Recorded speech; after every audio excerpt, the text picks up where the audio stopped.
17.5 what?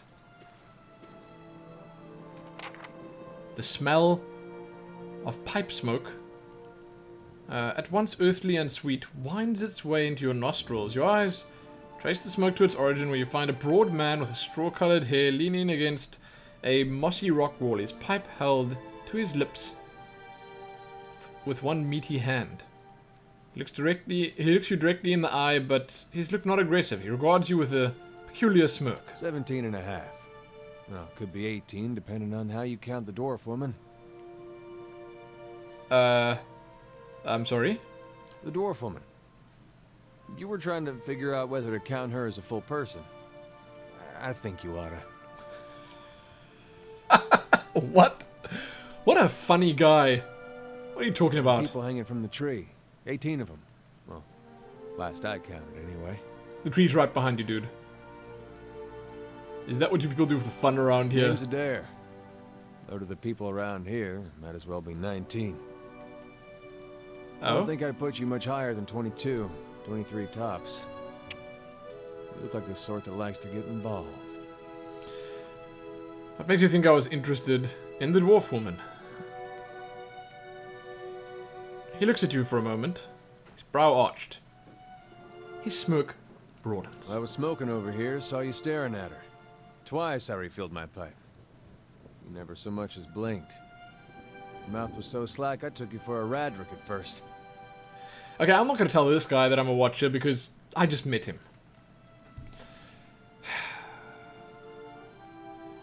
Okay. I've been out of sorts lately. Of course. We all got our bad days when we stand perfectly still and stare at corpses for a while without blinking. What a joker, this guy. You know what a watcher is? Careful, friend. Let's not use that word round here. There'd be any number of Radric bootlickers within earshot. Ciphers, animancers, watchers. Same thing in the eyes of folks around here, Radric especially. They come through these parts all the time with their cures, preying on the desperate. None of them are who they claim to be. Of course, seeing you with that funny look, I'd be halfway inclined to believe you were having some kind of communion with that dwarf. Either case, maybe I'm not 19 after all. No offense. None taken. I get it. So, why does he think he's going to be hanged? The town's had it in for me for a long time now. Only fellow who ever stuck up for me, well, he's number 18 up there. My headman on the farm. Used to be my captain during the war. Right. Did I not get a little vision from this guy when I came into town? Saints War. Yes, right, okay. I remember the image. I do. Or was it from the guy just on this side? But I did see one, or read a little bit about the Saints War. Only one in my lifetime. Fella decides he's the living incarnation of Eothas. Overthrows Redcerus. These names. Marches on Dirwood. Or Direwood. So we gave him a Direwooden hello. What's a Direwooden hello? Blew him up. We blew him up. That's all he says. Okay. Who's Eothas? God of rebirth and redemption. Formerly, anyhow. Maybe they call him something different where you're from. Why is your headman hanged? Got involved. A man of few words, it seems. Redrick sent men down here the other day, said they had got on good authority that someone in the town was working with Kolsk, plotting Redrick's overthrow. Said if he didn't come forward right then and there, they'd hang every last one of us. No one was coming forward, so Swithin, that's my headman, steps up and says it's him. They took him at his word, of course. Bound to happen sooner or later. If not for plotting against Redrick, then for protecting me. So what is the time out against you? Pick the wrong god. That's what it comes down to. Used to be a lot of Vathus worshippers in Gilded Veil. That mess of rocks over there, owns a temple to him, to give you some idea. Huh. Then one day, somebody named Icewind shows up on Deerwood's doorstep. Says he's the living flesh of Aethys. Got an army with him. Suddenly, Aethys isn't so popular in these parts. My brother Woden and me, neither of us believed it. No way was that Aethys. He enlisted, and then I did too. But, he didn't make it back. After the war, people took to punishing Aethys worshippers, accusing them of treason. Got real ugly, especially after the legacy started. Folks needed someone to blame.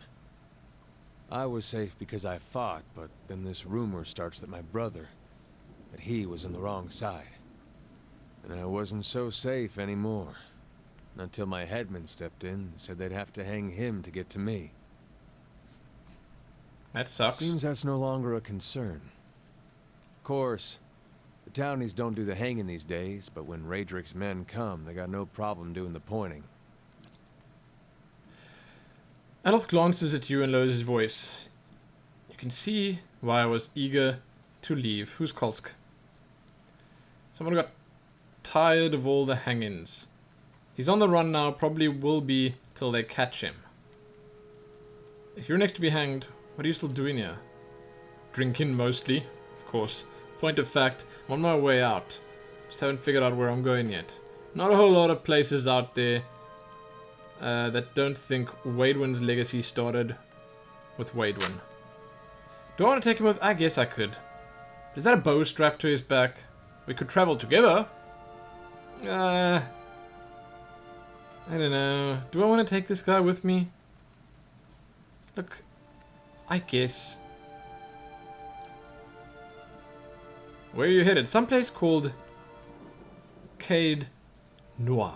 There's an old watcher there who might be able to help me. Seem to remember hearing something about that years ago. He tamed that place.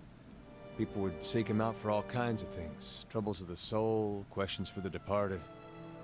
Of course, that was back when you didn't have to say watcher with a hush on your breath. A man such as that, there'd be things I'd want to ask him.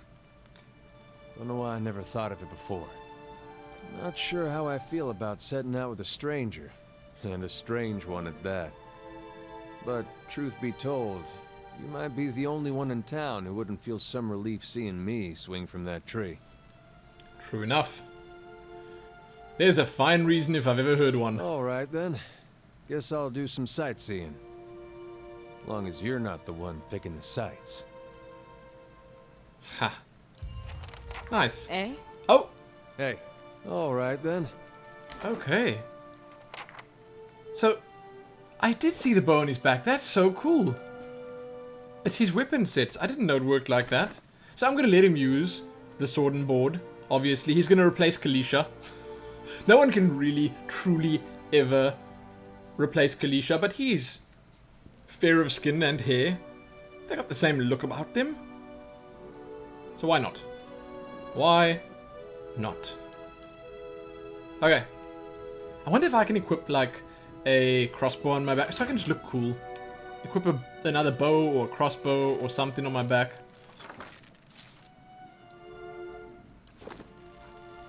Yeah. That does look pretty cool. Now I got a bow on my back and one in my hand. Yeah. Okay, let's go. That was fun.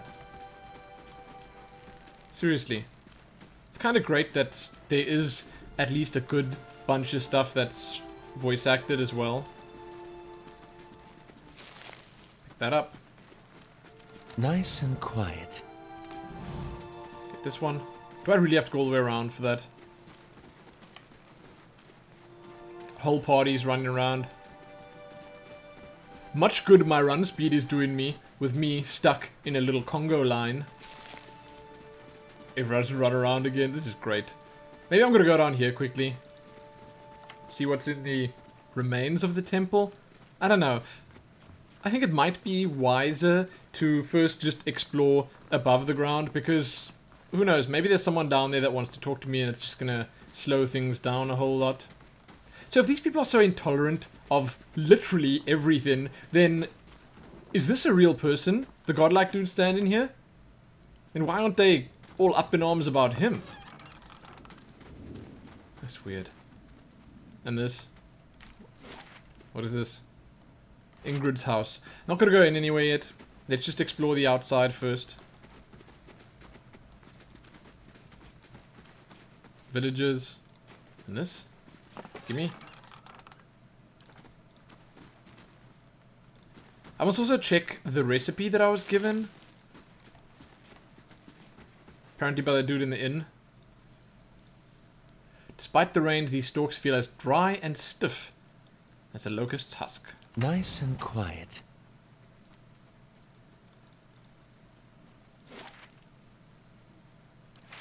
I must just go to all the sides and click them so that I can at least get them all. Why is there another one here? You must gather your party before venturing forth. Oh, I like hearing that. Let's go. 2 more. Doran Chamberlain and Rudolfir Necator. So I think these are real people just standing here, and I'm seeing their past lives. Parts of their past lives. So I guess let's do it. I mean, we're gonna have to do it at some point. Alright? You see a large crowd gathered in the middle of a courtyard. This man stands in the midst of them. A cloak pulled over his head, holding it closed around his neck. The crowd has congregated around a platform, and they all watch transfixed as a man is led to the platform, flanked by 2 city guardsmen. He's about to be hanged. The man is shackled, hand and foot, but carries himself as a nobleman, not deigning to even glance at the crowd. The cloaked man pulls his cover closer around his face and turns to leave, hunching over to avoid being seen. A crier on the platform unrolls a parchment and begins to read, but the man pays no attention, intent on getting away from the courtyard. Crier's voice grows louder and more intense as he reads, and voice from the crowd starts to punctuate his sentences. The jeers and shouts grow more frequent with each one. The cloaked man flinches and his shoulders droop. He breaks from the crowd, coming to the edge of the courtyard as the crier reaches the end of his proclamation. The crowd grows silent. Crowd grows silent again, save for the occasional shout. The man turns back to look at the platform, seeing his father kneeling before the block, neck exposed. The executioner moves into position, lifting his axe to strike. The man turns suddenly, unable to watch. There's a wet thunk, and the crowd breaks into cheers and applause. He leans against the wall, regaining his composure, then straightens up. With obvious resolve, he strides off away from the crowd and his legacy. That's rough. I wasn't ready for that. Okay, Rudolph here. Ah, a slightly shorter one. Thumbs up. See a pair of immaculately polished leather boots and an impeccably maintained goatee. Their owner, a slightly hook-nosed man with a wicked grin and narrow eyes. He bobs his feathered hat at a nearby merchant as he ambles by. A small piece of parchment held tight in his fist, ink staining his fingers. Fair fingers. He seems to know most of the merchants in the market, stopping to engage some, nodding at others, and even bartering for minor goods with a select few, always smiling and laughing and exchanging jibes. He approaches a heavy-set Amawa, smile plastered stiff across his face, and jokes about the weather. She jokes back, subtly palming him several gold coins. When he walks away, the paper in his hand is gone, and the smile on his face far more genuine. Tips his cap at her, winking, and trundles off with a new spring in his step. Of course. Of course.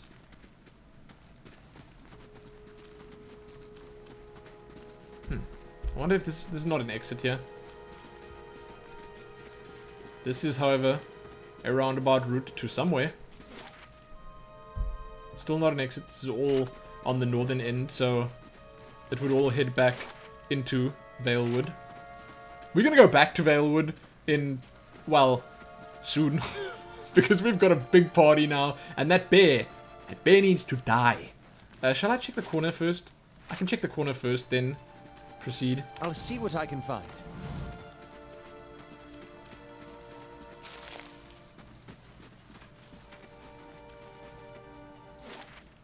Aha! Esternwood. I want to also, like I said, just make sure I see everything here, and I think Nice and quiet. stealthing everywhere is necessary if I want to do that. Because obviously if you stealth, then it reveals anything that could potentially be hidden there. Let's go around this side. This is a nice looking place. What is this one? This one doesn't have a name? Huh? Villagers and cows. Should have a lot more fortune tellers coming through. Lord Roderick has had us chase them off. I heard they fended off another attack on Lord Roderick's keep. Well, look, I'm not surprised. I'd attack that guy's keep too. He sounds like a real bastard. Okay? Just killing people left, right, and center because they're not giving him the answers that he wants. Like a little child. A murderous one. Okay. Is there something south? War. Magran's Fork. Oh, and I see that Cade Noir is actually already on my map. So I can make my way there if I'd like already. Which is obviously kind of cool. Oh, there are two more over here that I need to click on.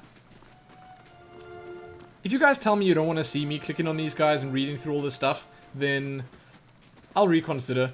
But that is interesting to me. Even though most of the stuff just goes straight through, like I forget most of it soon after, I guess that at certain points it could come up in the story or wherever, and then having that knowledge, having read all about those people would be, or would have been useful. The smithy. Yeah, why not?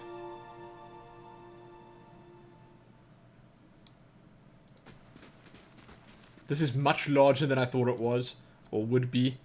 Now, when the hand is red like that, I think it means that it's going to be thievery. Dented and dull, these swords look ready for the forge. God, commoner, black hound, apprentice. Where's the master smith? His bellows shine into the furnace, and the coals burn brighter still. Oh, there he is. Okay, so let's speak to the apprentice. If you want to buy something, it's Tautanu you should speak to. Is he an Amawa? With a name like that, I imagine he would be. An account of Tantawa's Tautanu. These names. Tauntanu's sales. The pages are nearly empty. The Amawa man of an impressive build towering above the... This Amawa man is of an impressive build towering above the countertop. His skin is the dusky blue of the deeper oceans, and his thick arms boast corded muscle. Small ears frame a square-jawed face coated in smeared soot and arkin black tattoos alike. Is that yes, arkin. Offers you a broad smile as you approach. Welcome, you're the first new face I've seen in quite some time. What can I do for you? Is this your shop? What do you have there? Is this your shop? That it is. Been here near on 20 years now. Seen all manner of things over the years. Good luck and bad. But the Black Hammer Smithery remains. Okay. Let's see what you have. I'm going to sell him most of the stuff from my stash. I'll keep like one of each.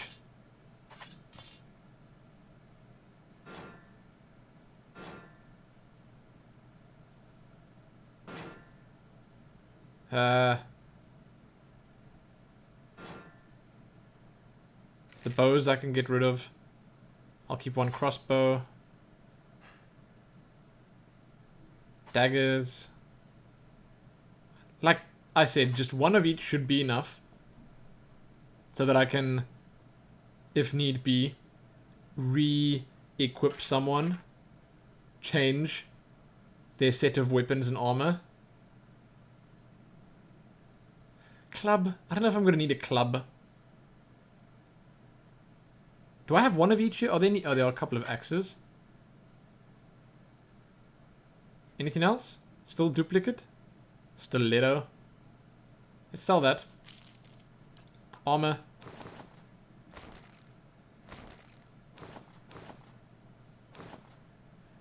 Any other doubles? That one. I'm so bad at spotting the doubles. Why am I getting so much for the armor?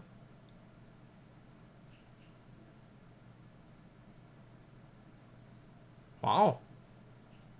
Of course I'll take it. Ooh, Jenna's... Oh, Jenna's lance. Jaina? Gina? I don't know how to pronounce that. Hold wall. What is this thing? Whoa. That damage is insane. That's incredibly high. Okay. I don't think I'm going to buy that though. Like, I'll just wait. Till I find something that I want. Most of this stuff I sold to him. Cape of Withdrawal. No. Please show me what it does. 15 defense when disengaging. I love that. Wow. Some of this stuff is just way expensive. Oh, rope and grappling hook. That's what I need to climb the ruins. Yes, please.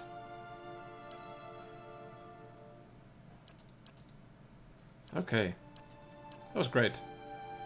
I should probably also just check my inventory to just see if there's anything else I need to read or pay special attention to. Those are some pretty big shields over there. Hey, that's fair game over there. Anything else fair game? Not those. Okay, now let's try these two first. Oof. Okay. You see a group of adventurers surrounded by a crowd of attacking Zorops. This man is with them, seemingly unconcerned by the battle, even detached from it, as he stands in the middle of his comrades, chanting, his expression bordering on elation. His voice so powerful and deep, booming out across the combatants as a rich counterpoint to the chaos of their fighting. With every phrase, the battlefield changes. His allies glow with pulsing blue light, freezing the Zorops that surround them. A blazing pyre erupts from the ground, cutting and burning the creatures and sending them scattering. One of the fallen Zorops suddenly explodes as 3 giant grubs crawl from its corpse and attack the remaining enemies. Wow. The man continues to chant, thoroughly enthralled in the joy of the moment. Wow. I mean, is he a chanter? I'm assuming so. That's one of the classes in the game now. Finally, the creatures have been reduced to 1. His allies stand back as the man approaches it, still chanting. He removes his hammer and swings at the Zorop. His phrase ends as the hammer connects with its head, punctuating the spell and bringing his song to an end. It's pretty cool.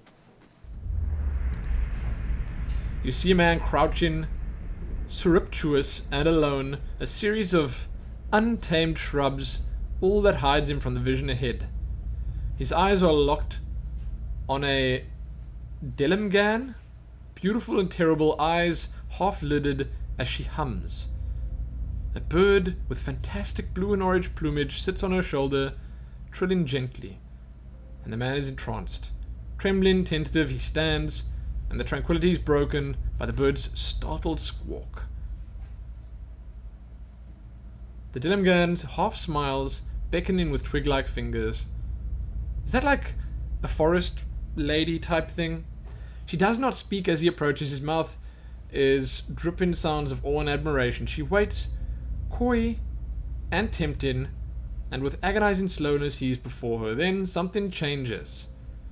She sees something hanging limply from his side and begins to hiss. Fingers suddenly claws, and eyes black with hate.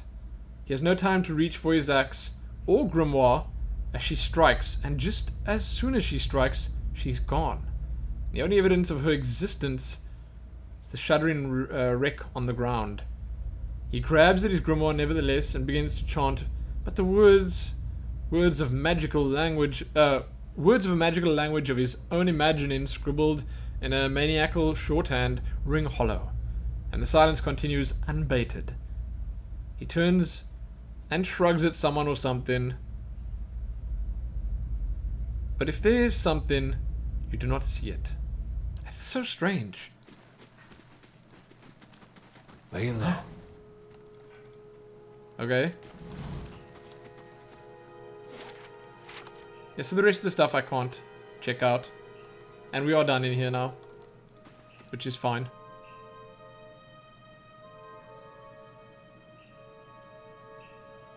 Now, what I think I want to do is I want to check the last two out here.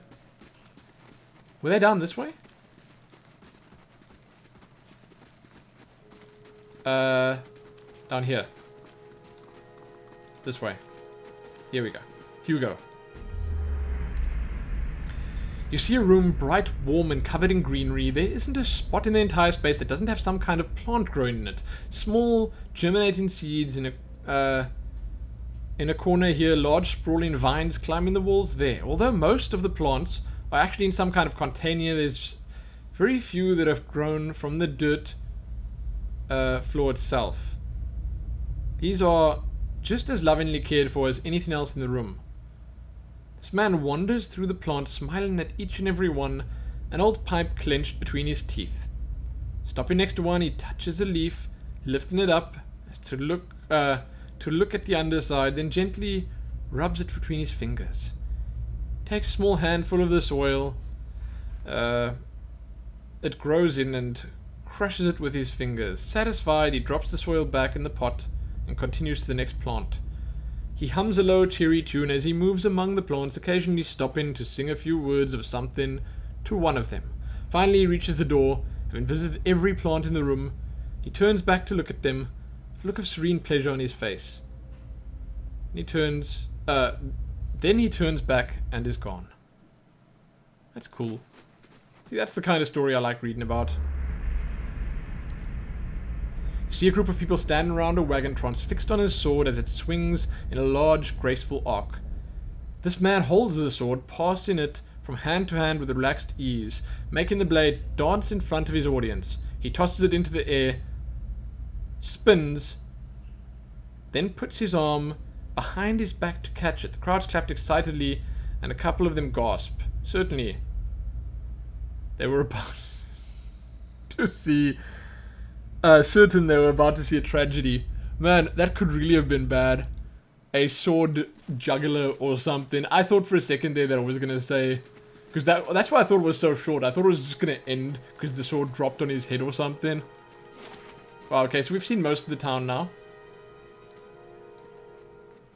The next step would probably just be to go into the church. But that is unfortunately going to be it for this video. You can check back here soon for more. Give it a like, share it, and do all that other good stuff. Most importantly, let me know what you think thus far. And let me know if you want me to actually read all this stuff or if it's a bit much. I'd like to hear. Happy that.